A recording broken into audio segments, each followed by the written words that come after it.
Oris, you guys take it easy. Okay, this is I'm going to try and keep this as a quick video. Might even edit it, and I'll edit that part out. Gracie, take it easy. Come on, be careful, be careful.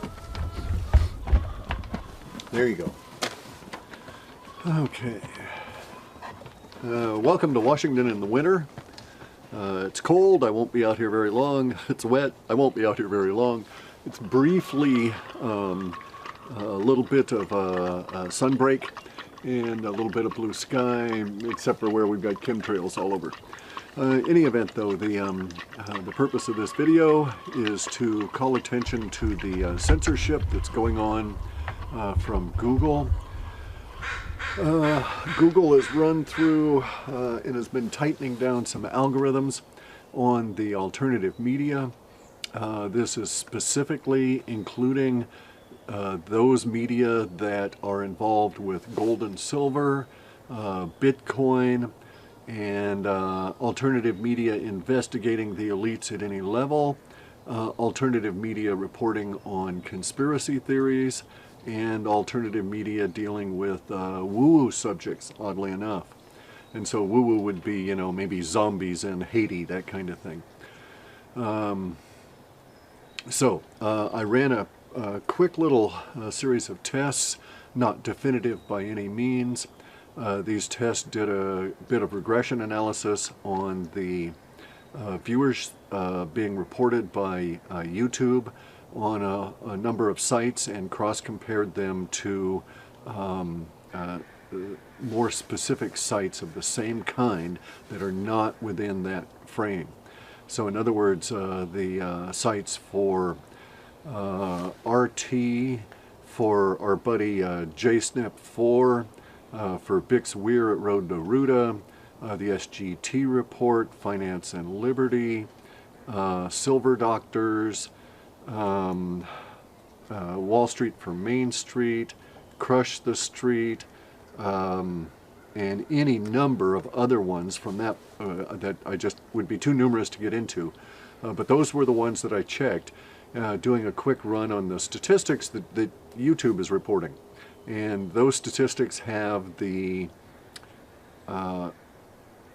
generalized trends over these past 2 months be down on viewership and probably reported ad revenue to these sites. And it's very curious that all these sites have the same kind of descending pattern within their within a chart drawn on their viewership. And so all of these sites appeared to be on an upward trend through to about June of last year. And curiously, from that point on, we know that Google has been tweaking some of their algos, specifically those that are used to depreciate site views and kick out what they used to call link spammers. They now have re-identified and repurposed some of this software for use against what they're entitling as fake news. Let's please note here, fake news is a label that is applied to truth by those who are lying. So anytime anybody says to you, you know, so-and-so is fake news, and they're the mainstream media, they're lying, and they're telling you, that guy's over there telling you the truth, but I don't want you to know it. So the fake news algorithm push seems to be including some of the anti-spam features or cleanup features or anti-gaming features software that Google writes, like Penguin and Panda and a few of the others that are dealing with the links once they've been indexed and swept up.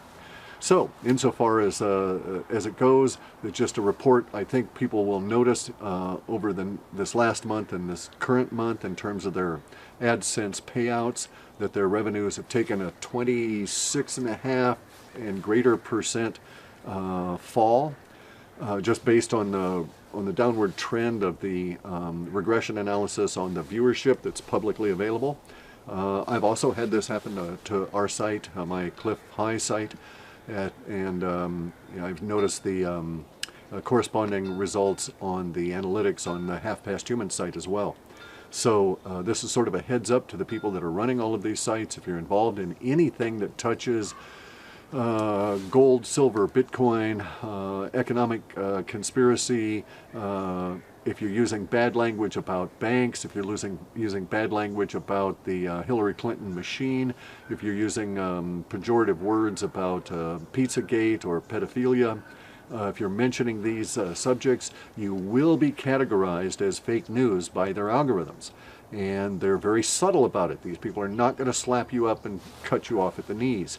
They're not going to do it that way, but their approach is you can't really combat the this. This is not something you'll be able to sue over. So let me put that thought right out of your mind. I mean, you can if you want. Go ahead, hire an attorney and sue them. It won't gain you. First off, the court system favors them. They own it, and they're going to win. And they'll probably end up using the opportunity to get you in a public forum to make you look bad. But as they've done recently with a couple of people that were, one guy was a link spammer, the other fellow was a legitimate business. They both sued because of the way that they were handled by Google, and both lost, and both ended up having to pay Google some really horrific lawyer fee for losing the suit. So anyway, now, so in terms of the response, this is all being done linguistically. Okay, so they're not looking at your ugly pictures and saying, let's get that face and mark it. The first time they do that, yes, that is true. So let me say that once your site has been marked linguistically, your face will be identified, and then those videos that you appear in will also be flagged with and slotted over into the fake news bin, so to speak, and the algos will start working on any site that you appear in. So I can suggest that in spite of their best efforts, if I were to be interviewed in a video by Casey Neistat. Okay, he's the golden-haired CNN sellout. He pimped for Hillary publicly, got trashed for it. He not only did that, he was caught editing out the bad words that were being said about him on the comments in real time for days after this event.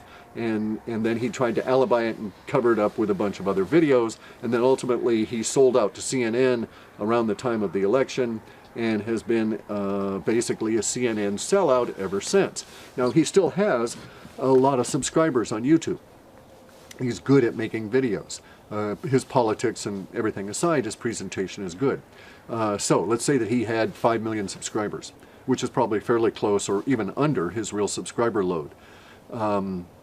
If I were to be in a video with him, likely I wouldn't have to reference any of the language for anything that the masters of Google have decided to call fake news.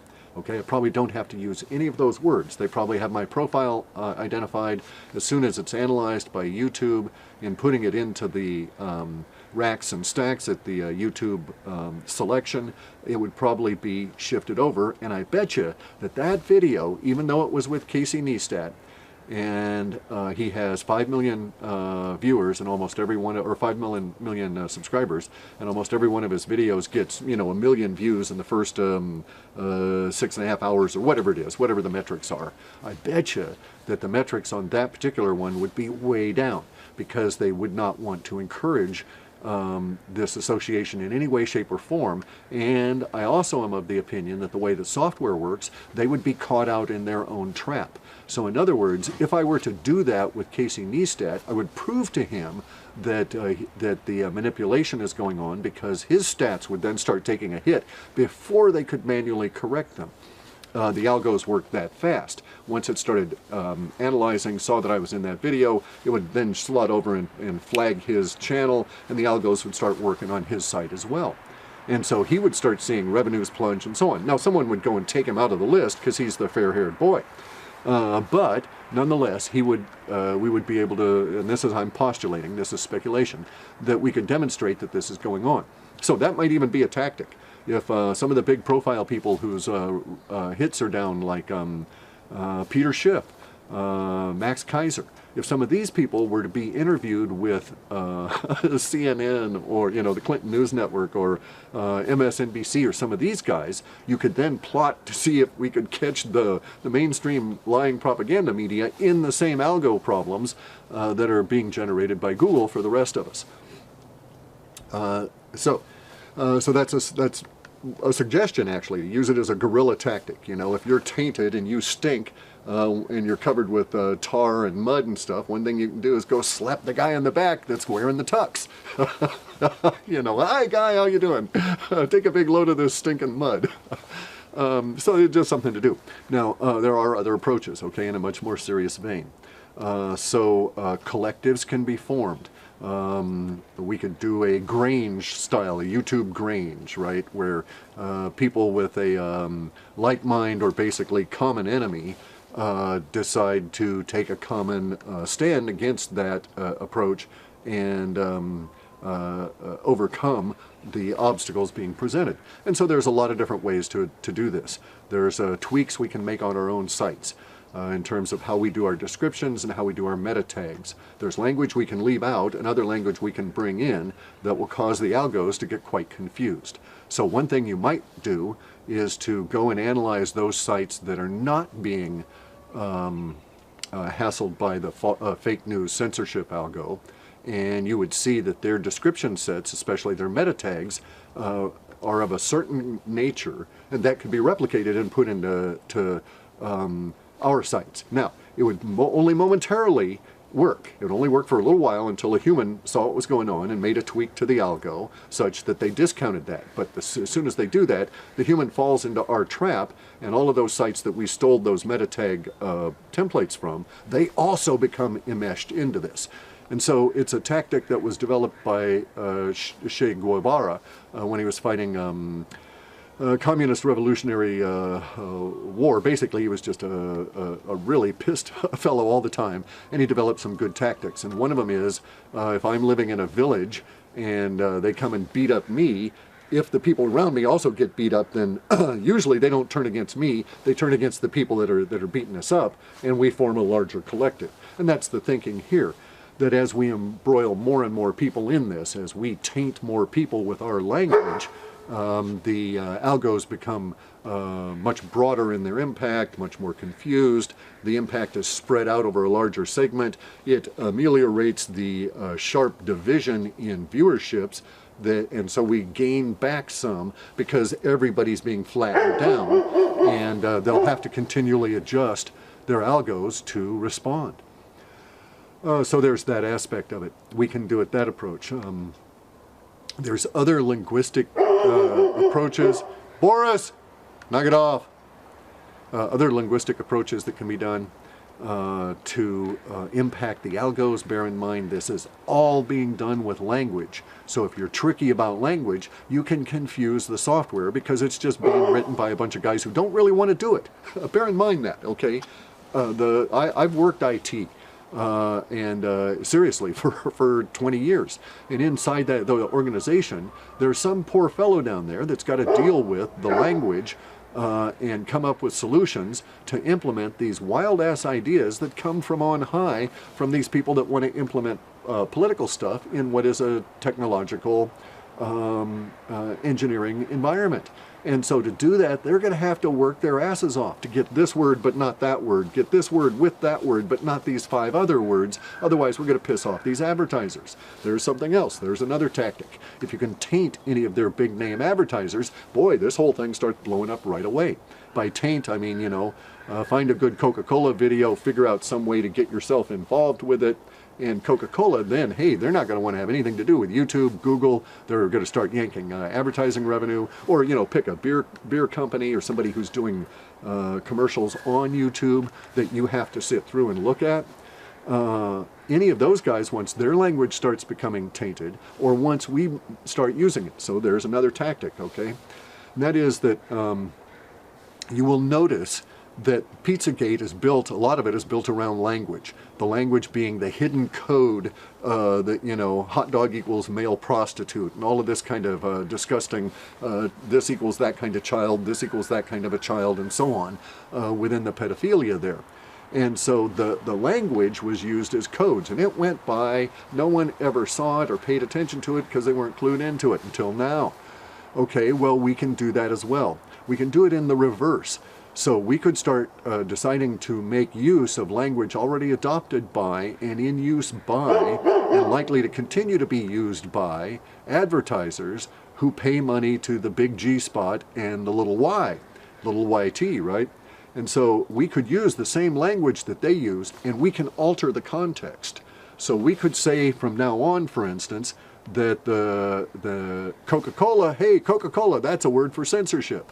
Oh, I don't want none of that Coca-Cola on my site. Can't stand that Coca-Cola stuff, right? And so we start doing that. The algorithms pick up on the fact we now have Coca-Cola being used on all these, sites that are non-person sites, you know, like our sites. We're not good people. We're in the fake news category. And so we can do it even at a brand name and taint brand names that way. If we use them and adopt them to mean specific things, then they become tainted within the algos and tainted for use by the MSM. This is how slang comes along. And this is why when you find your parents and grandparents using your slang, you know that word is dead. You're not going to ever use that word. It's that same sort of a social effect within the algo itself. So basically what I'm saying is there's a lot of levels of vulnerability within the algorithms. We can individually, I would really recommend that, as individual sites, pursue an experiment to see what we can do, because, hey, it won't hurt. Nothing you can do now is going to make this situation any worse. The algorithms are already tuned against you. I've been watching this for a couple of weeks now, and it's like pretty serious. The drops are recording about 26% across the board on all these sites that I can identify linguistically. So you can't hurt the situation. You're going to get dinged. It's going to get worse. Their idea is to slowly... This is the way Google works, by the way. Google doesn't come along and flip a switch and turn things on or off. They come along one day and they load a chunk of software that has basically the functionality to say, hey, I'm here, I'm cooperating, let's see if I can make any disturbances, but doesn't do any real work. And then maybe over months, they take out a comment here in the software, recompile it, and put it into work. And then they test that section and let it work for days. And then they test the next one. So this is a process of software engineering where they intrude into the working server environment, not with a complete swap over, which can be disruptive no matter what, but with this gentle, continual intrusion of new code that they test and work and so on. This is akin to, linguistically, what we're dealing with, ratcheting down on a valve. So if your revenues are cut 26% now, you can be quite sure in another few months that you will be able to add another 26% to that have been lopped off of your revenues and your viewers by this process, as they grab this word, as they grab that word and put these together and say, oh, look, you know, these guys always use these words this way. Now, what they're doing, how they're doing that is what this thing called machine learning. And the machines don't learn. They're just picking this stuff up, making some adjustments to the relationship of these words and putting it in a little database bin over here, and they retrieve it later and compare all your words against the stuff that's in the database. And so it's not machine learning, right? And this is where it's vulnerable. There's no cognition involved with that. As I say, all they're doing is picking up words and putting them into various bins in their database for comparing to words later on. So we can claim words collectively as the alternative media and make these words our own, and we can give them our own context on them, and it can be an alternative media slang, if you will. And that's going to confuse the hell out of the algos, especially if we start slanging all of the MSM propaganda media language. So if we consistently use and fake news didn't work for them, it didn't have the buzz that it wanted, right? So now they're going to go and they're going to come up with other labels. Whenever they come up with a new label for this approach, we need to take that label and get it in such a way that we're using it and it goes right into one of these bins, which it's compared to, and then it's useless to them. So you see, this is like I was saying in another video that was private to some people about this same subject, that we got to go guerrilla on this. in my way of thinking, right?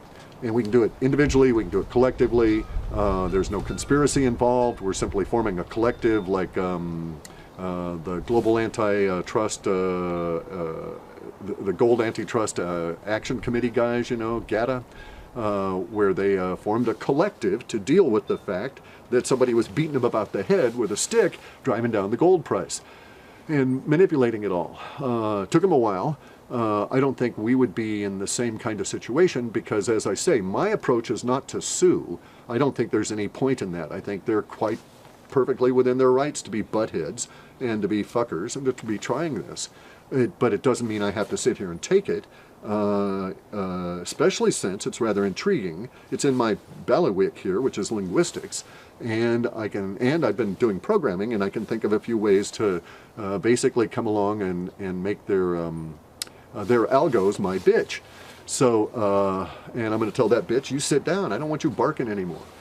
And it's going to do it. Once I discover these techniques, I'll pass them out, but bear in mind there will be someone over our shoulders at the IT department, some poor bastard like myself, probably 25 or 30 years younger, who's being paid to implement these wild-ass schemes from these fuckers at the top that are the masters of the big G-spot.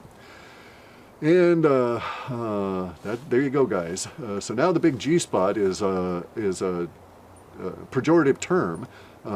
It's now tainting, you know, as it goes along in other videos and shows up elsewhere. It'll taint, it'll be connected, and then we can, so it'll start bringing all the porno sites. Oh man, you're going to piss everybody off because all the porno sites will start getting their views cut because we're going to take some of their language away. Anyway, so I think something needs to be done. I think we need to have a discussion about this. I decided to do it publicly because there's a lot of benefit to involving the public. I mean, I know for a fact my site's gone down and others around me, and I bet you that the way that they're ratcheting this down, it's heading up to the biggies like Stefan Molyneux and Alex Jones and RT and some of these other sites, right? And they're going to just ratchet it down, turn that valve a little bit. See who complains, turn it a little bit more. Anyway, so a few tactics there for us. It's all language, be creative, and we can win this. Because if we taint enough language, it's our language. And that algo is my bitch. But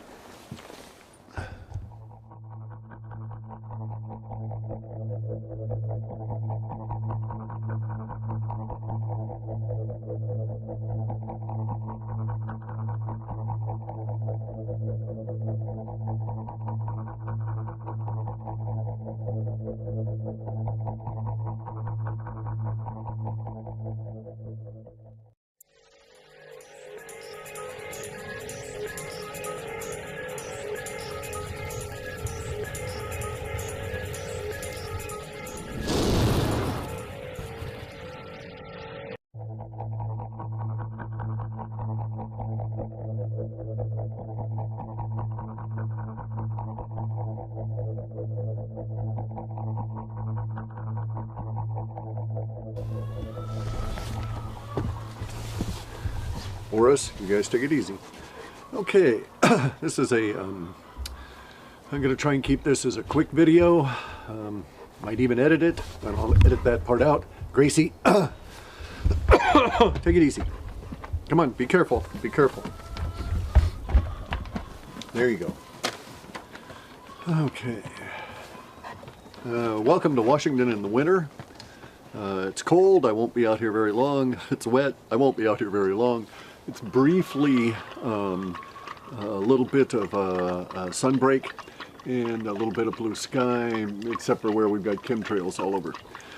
Any event though, the purpose of this video is to call attention to the censorship that's going on from Google. Google has run through and has been tightening down some algorithms on the alternative media. This is specifically including those media that are involved with gold and silver, Bitcoin, and alternative media investigating the elites at any level, alternative media reporting on conspiracy theories, and alternative media dealing with woo-woo subjects, oddly enough. And so woo-woo would be, you know, maybe zombies in Haiti, that kind of thing. I ran a quick little series of tests, not definitive by any means. These tests did a bit of regression analysis on the viewers being reported by YouTube on a number of sites and cross-compared them to more specific sites of the same kind that are not within that frame. So in other words, the sites for RT, for